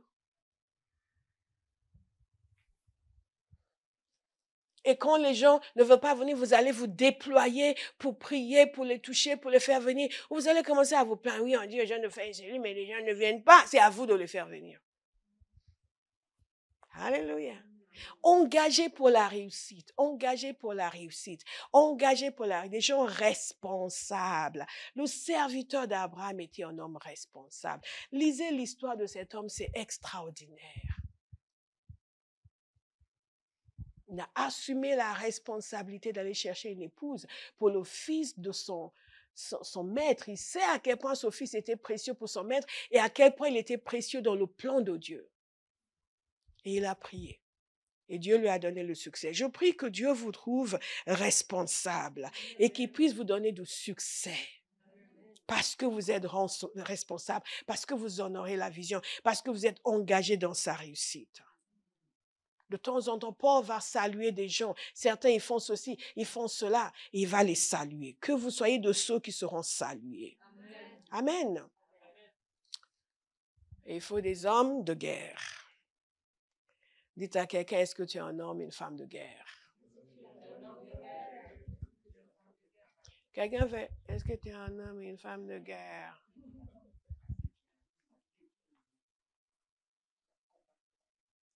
Dans 1 Chronique 12, regardez avec moi s'il vous plaît. 1 Chronique 12, verset 9. Ça, c'est un passage que j'aime beaucoup et que je prie énormément. Des hommes vaillants se séparaient des autres Gadites pour se joindre à David dans la forteresse du désert. C'étaient des hommes exercés à la guerre, capables de manier le bouclier et la lance, aussi terribles que des lions et aussi rapides que des gazelles sur les montagnes. Alléluia. Mais ça ne vous dit rien, parce que vous ne savez pas ce que c'est la guerre. Mais nous sommes en guerre, bien-aimés. Et dans l'accomplissement de la vision du Père, pour chaque assemblée, pour chaque famille, il faut des hommes et des femmes de guerre. Dans votre famille, il faut des hommes de guerre. Il faut des femmes de guerre. Il faut des gens qui vont se tenir pour la libération de cette famille. Il faut des gens qui vont se tenir pour que les autels de la sorcellerie soient brisés. Il faut des hommes et des femmes qui vont lutter pour la destinée de chaque homme, chaque femme, chaque enfant dans cette famille. Et il en va de même dans l'œuvre de Dieu dans l'Église. Il faut des hommes de guerre. Il faut des gens qui sont coriaces, qui sont résilients, qui ne lâchent pas le morceau, qui ne lâchent pas l'affaire. On va gagner des gens, on va les gagner. Point. Coûte que coûte, on va les gagner. Ils ne veulent pas, on va les gagner. Ils veulent, on va les gagner. Satan agit, on va les gagner. S'il faut livrer combat en esprit, on va livrer combat en esprit. Jeûner et prier, on le fera pour leur délivrance. On ne va pas accepter qu'ils restent dans les griffes de Satan. Des hommes exercés à la guerre. Il y a des gens, ils viennent, on va prier, oui, on n'a pas encore fini. Non, on n'a pas encore fini. Parce qu'on fait des choses sérieuses ici. On libère les captifs. Donc, on est exercé à la guerre. Si c'est dans la prière, le dernier point, c'est les hommes de prière, donc je vais les dire ensemble. Si c'est le combat dans la prière, on est dans la prière. Et on prie. Et quand on vient à 6 heures du matin, on ne pose pas sa tête sur son lit, mais ça, ce n'est pas des hommes de guerre. Ce que je peux vous dire, tout avec l'amour que j'ai. Parfois, je vous regarde à 6 heures du matin, j'ai envie de décrocher. J'ai envie de me déconnecter. Parce que je n'ai pas le temps pour ça. Nous sommes en guerre. Dites, nous sommes en guerre. Nous sommes en guerre. Donc, quand on vient à 6 heures pour prier, pour arracher les armes de l'enfer, on vient avec détermination. On vient pour changer leur vie. On ne vient pas juste pour faire des petites prières, ça m'a dit, élevez là-bas. Oh, s'il vous plaît, ne venez pas. Dites exercer à la guerre. Exercer à la guerre.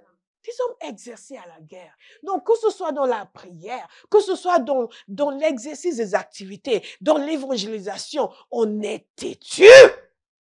On est résilient. On est rapide. On est efficace.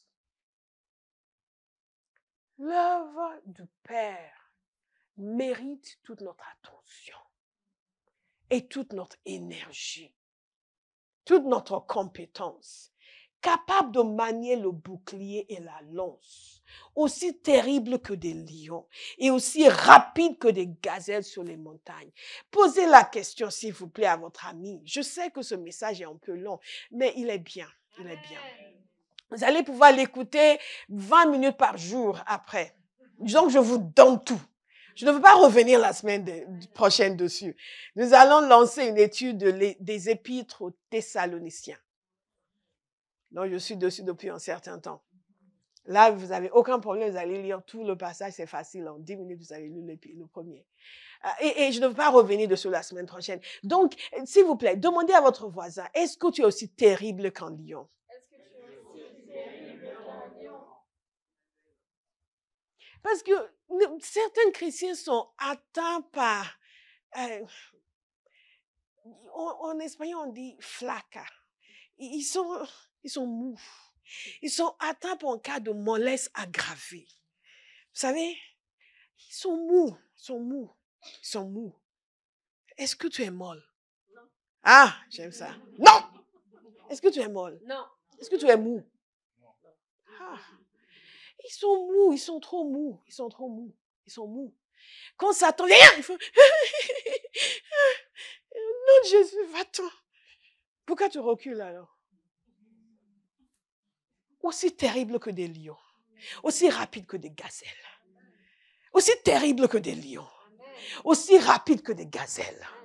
My God. Aussi terrible que des lions. Aussi rapide que des gazelles. Ne vous y trompez pas. Sous cette apparence stylée, il y a une femme de guerre. Amen. We fight and we win.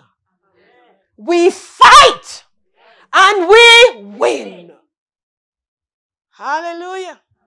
Un jour, j'ai entendu un jeune serviteur, il était à fond dans la prédication, c'était il y a peut-être 20 ans, 25 ans.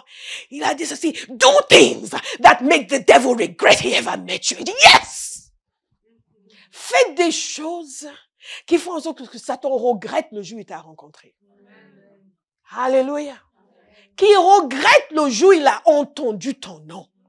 Au lieu de faire, oui, mais je sais pas, je suis pourchassé. Tu es pourchassé, pourchasse! Aussi terrible que des lions, aussi rapide que des gazelles. Ça, c'est l'église de Jésus. Et c'est comme ça qu'on gagne les combats. C'est comme ça qu'on avance dans sa vie. C'est comme ça qu'on met à mal toute l'opposition satanique contre sa vie. Et c'est comme ça qu'on remporte la victoire dans la mission de Dieu. Ce n'est pas un, oui, mais je sais pas, on dit aux gens que, wake up. Aussi terrible que des lions, aussi rapide que des gazelles, que ce soit dans la prière, que ce soit dans l'exécution. Il n'y a pas de place pour la mollesse. Nous sommes en guerre. C'est pour ça que Paul a dit à Timothée qu'il est un soldat, il n'a pas à s'embarrasser des affaires de la vie. Je ne comprends pas pourquoi vous pensez qu'en passant toute votre soirée devant la télé, vous allez vous réveiller le matin en forme pour prier. Où est-ce qu'on a vu ça? Non. Les soldats passent leur temps à s'entraîner. Si vous regardez quelque chose, ça doit contribuer à votre édification. Si ça ne contribue pas à votre édification, ça contribue à votre affaiblissement. Alléluia. Quelqu'un fait, oh, maintenant on dit aux gens ce qu'il faut. Oui, on dit aux gens ce qu'il faut regarder. On le dit. Oui. Oui. Et quand vous commencez à rêver de Poutine, vous savez que vous avez un peu trop regardé les infos. Que vous devez vous décrocher un peu de la guerre en Ukraine pour vous accrocher au combat spirituel. Alléluia. Parce que tout ça est spirituel. Tout ça est spirituel. Il nous a dit ceci. C'était des descendants de Gad, des chefs de l'armée. Chaque œuvre de Dieu, chaque fois que le Père donne une vision à une assemblée, il faut des chefs de guerre. Et c'est ça qui nous manque des chefs de guerre. Tout le monde est en fantassin, peu entraîné. Il manque des chefs de guerre dans l'église aujourd'hui. Il manque des gens que l'on peut envoyer dans des territoires dominés par Satan. Et on sait qu'ils vont conquérir. On sait qu'ils vont arriver. On sait que quand ils arrivent, les démons vont commencer à trembler. Ils vont dire, ah, les problèmes sont là. Les problèmes sont là. Les problèmes sont là. Il manque des chefs de guerre. Quelqu'un va dire, je serai de ces chefs de guerre. My God, je serai de ces chefs de guerre. Et que la vision du Père sera accomplie. Parce que moi, je vais venir et je vais libérer bataille. Et je vais subjuguer des territoires. Alléluia. Je vais subjuguer des territoires. Le dessin, c'est oui, mais pourquoi on doit prier 30 minutes? Pourquoi on doit prier 1 heure? Il y a des gens qui prient 20 heures. What is your problem? Mais quand tu as un problème, tu veux qu'on prie pour toi. Si on priait comme toi, tu priais. Tu en seras où? Les gens sont toujours prêts à parler. Quand vous voyez les gens inconséquents, ils parlent beaucoup, ils contestent tout, ils critiquent tout. Des petits gens ne comprennent rien dans les choses de l'esprit, mais ils parlent. Oui, mais là-bas, moi j'aurais aimé, mais ce pasteur, il dit aux gens qu'il fait jeûner 2 fois par semaine. Il dit aux gens, il n'a pas dit aux gens d'aller faire la fornication. What is your problem? Leave him alone. Si vous voyez ce que l'on voit, on ne vous dira pas de jeûner 2 fois par semaine. De vous-même, vous allez, je vais passer ma vie en jeûne. Non, c'est pas. Il y a eu le témoignage d'une jeune fille. Elle a dit aucun progrès dans sa famille. Ses frères n'arrivaient pas à finir leurs études. Rien. Et elle-même, elle s'est dit, à l'âge de 12 ans, elle s'est engagée dans l'église. Elle a commencé à servir. Elle a dit que sa vie sera différente de ses frères. Amen. Elle a dit qu'elle ne sera pas arrêtée. Amen. Dans ses études et dans son programme. À 12 ans, s'il vous plaît. Donc, quel est votre problème? À 12 ans, elle s'est engagée dans l'église. Elle a commencé à servir. Elle a commencé à prier pour les perdus. À 12 ans. Et quand le moment est venu pour elle de faire ses études supérieures, le Seigneur lui a dit, ne le fais pas seul, rassemble tes frères. Elle a appelé ses frères, elle a dit, on va prier. Ils ont jeûné 31 jours, jeûne et prière, elle et tous ses frères aînés, elle était la 4e, c'est elle qui avait l'intelligence spirituelle, qui savait qu'il fallait livrer combat, il fallait devenir un soldat, et ils se sont mis à prier 31 jours. Elle a dit qu'elle était à une conférence dans l'église, quand elle a eu un texto, qu'elle a été admise à l'université, elle a appelé ses frères, allez vérifier vos messages, ses frères ont vérifié ses messages, ils ont tous été admis à l'université. Parce qu'il s'est levé quelqu'un qui a décidé d'être un chef de guerre. Amen. Si vous n'êtes pas exercé au combat, le psaume 18, il exerce mes mains au combat. Il exerce mes mains au combat. Si vous n'êtes pas exercé au combat, vous n'êtes pas en train de vivre la vie que Dieu a pour vous. Quel que soit l'état où vous êtes, ou votre satisfaction, vous êtes satisfait uniquement parce que vous ne voyez pas ce que Dieu avait prévu. Il faut des chefs de guerre. Dans le naturel, David avait besoin de chefs de guerre. Il y a des gens qui avaient suffisamment de vision. C'était aussi des hommes de vision. Parce que David était encore dans le désert. Il n'était pas encore à la royauté. Mais ils ont su le suivre dans son itinérance et dans son errance. Il y a des gens, ils ne viennent se joindre à vous que lorsque tout est déjà construit. C'est là où tout d'un coup, ils voient la révélation. Où ils voient la grâce qui est sur votre vie. Mais les années où vous étiez dans le désert, ils ne vont pas se joindre à vous. Ce ne sont ni des hommes de vision, ni des hommes de foi, ni des chefs de guerre. Parce que ceux qui sont vraiment exercés au combat, ils cherchent toutes les activités, toutes les opportunités. Ils se disent, ici c'est déjà construit. Je vais aller dans un endroit où je vais pouvoir déraciner les ténèbres et asseoir la volonté de Dieu. L'apôtre Paul a dit, je veux annoncer l'évangile, le Christ n'est pas encore connu. Nous cherchons une grande église, nous sommes à l'aise, on ne nous dérange pas, on ne demande rien, on ne nous demande rien. Je vais vous dire une chose. Abba House, quelle que soit la multiplication que nous connaissons, tout le monde sera toujours invité à faire quelque chose. Amen. Parce que quand chacun participe à l'œuvre de Dieu, l'expansion continue. Nous avons une nation à gagner. Nous n'avons pas le loisir de dire nous sommes maintenant 2000, on va s'asseoir. S'asseoir où? Non, on va travailler pour Jésus. Quand on sera 20 000, on va continuer à travailler pour Jésus. Quand on sera 100 000, on va continuer à vous mobiliser, à vous pousser, parce qu'il y a encore des gens qui sont à l'extérieur. Il y a encore des villes entières à gagner à Christ. Jusqu'à ce que le Seigneur revienne. Tant qu'il y a un homme et une femme en France qui n'est pas convertie, on ne va jamais s'asseoir pour... Il n'y a pas de divertissement ici. J'ai une personnalité qui divertit peut-être, mais on ne fait pas exprès. Est-ce que vous me suivez? Dites, je me lève comme un chef de guerre. Un homme de prière, une femme de prière. Certains ne peuvent même pas le dire. Vous voyez à quel point votre cas est grave. Même pour le dire, vous avez du mal. Vous avez même du mal à ouvrir la bouche. My God. Kabazé. Pasteur, c'est quoi ce matin? Je suis là pour vous réveiller. Amen. Si vous avez même du mal à dire je suis un chef de guerre, vous dites c'est pas vrai. Oui, mais c'est une confession. Confession de foi. On croit que ça va s'accomplir. Mais c'est aussi une déclaration d'intention. Je me lève comme un chef de guerre. Je me lève comme un chef de guerre. Alléluia. Amen. Je me lève comme un chef de guerre. Il exerce mes mains au combat. Quand le Seigneur m'a donné ce psaume, je n'étais pas du tout exercée au combat. J'étais une jeune femme qui était attaquée par le diable et qui disait, mais qu'est-ce qu'il me veut? Qu'est-ce qu'il me veut? Parce que je ne voyais pas ce que Dieu voyait. Je ne vous voyais pas. Je ne voyais pas la compagnie de filles, je ne voyais pas Abba House. Mais Dieu m'a appris. Il m'a dit, tu vas prier, tu vas méditer, tu vas déclarer. Il exerce mes mains au combat. He trains my hands to war. He trains my hands to war. Et j'ai commencé à le dire. Et j'ai commencé à le méditer, à le déclarer, à le confesser. Et j'ai commencé à gagner en force. J'ai commencé à gagner en force. Avec Dieu, je poursuis mes ennemis. Je ne me retourne que lorsqu'ils sont complètement exterminés. Au départ, j'ai fait, oui, mais c'est très violent. Mais voyez à quel point j'étais délicate. Après, j'ai compris. Je poursuis mes ennemis. Je ne me retourne que lorsqu'ils sont complètement exterminés. Avec Dieu, je peux escalader une muraille. Méditez sur le psaume 18, s'il vous plaît. Et laissez le Seigneur vous exercer vos mains à la guerre. Parce que pour accomplir votre destinée, rien que vous seul, vous en avez besoin. Pour accomplir pleinement la vision de Dieu, dans cette maison, vous en avez besoin. Parce que le jour viendra où on va dire, si les bourses ont pu envoyer les filles de 16 ans pour commencer des œuvres, on va choper Christelle. Amen. On va lui dire, Christelle, tu vas à Besançon pour implanter une église. Amen. Il va faire, pasteur, il a déjà exercé tes mains au combat. Amen. Alléluia. Amen. Ne méprisez personne. Ne regardez pas, dis, mais cette petite fille, qu'est-ce que vous en savez? Cette petite fille peut vous anéantir en esprit. Amen.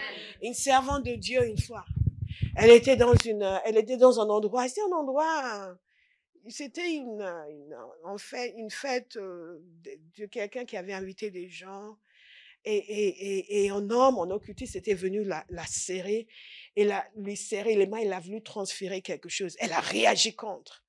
Elle a dit, la prochaine fois que tu sais ça, je vais te tuer. Il lui a dit, pardon, vous êtes une femme de puissance, pardon. Ah oui. Dans une fête, juste pour lui serrer la main, il voulait déjà transférer quelque chose sur elle.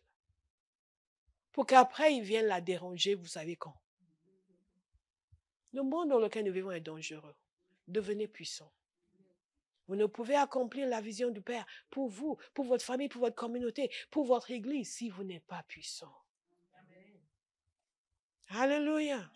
Il exerce mes mains à la guerre. Ces hommes puissants ont rejoint David. Ils sont restés avec lui. Ils avaient la vision, ils avaient la foi, ils avaient la compétence. Ils étaient puissants. C'était des hommes de guerre et ils étaient fidèles. Et quand il a accédé à la royauté, ils étaient avec lui. Alléluia. Il exerce mes mains à la guerre. Il exerce mes mains à la guerre. Et quand on cherche des gens qui vont aller se confronter à quelque chose de vicieux, on doit pouvoir penser à vous. On ne doit pas avoir peur pour votre sécurité. On doit savoir que quand vous arrivez là-bas, le feu arrive. Que tout ce qui n'est pas de Dieu va dégager. Je vous assure. Et ça, ce n'est pas que vous soyez un homme ou une femme. Ça n'a rien à voir. Dans le monde spirituel, il n'y a ni homme ni femme. C'est l'Esprit de l'Éternel en nous. Et le travail que Dieu a opéré en nous, c'est ça qui fait la différence. Donc, si vous êtes de ceux qui veulent être parmi les gens que Dieu utilise pour accomplir sa vision, si vous voulez être un chef de guerre, un homme puissant, une femme puissante, quelqu'un sur qui Dieu peut compter, il n'y a pas de meilleur compliment pour moi sur la terre que de savoir que Dieu me fait confiance. My God. Si vous voulez être de cela, vous allez vous lever d'un bond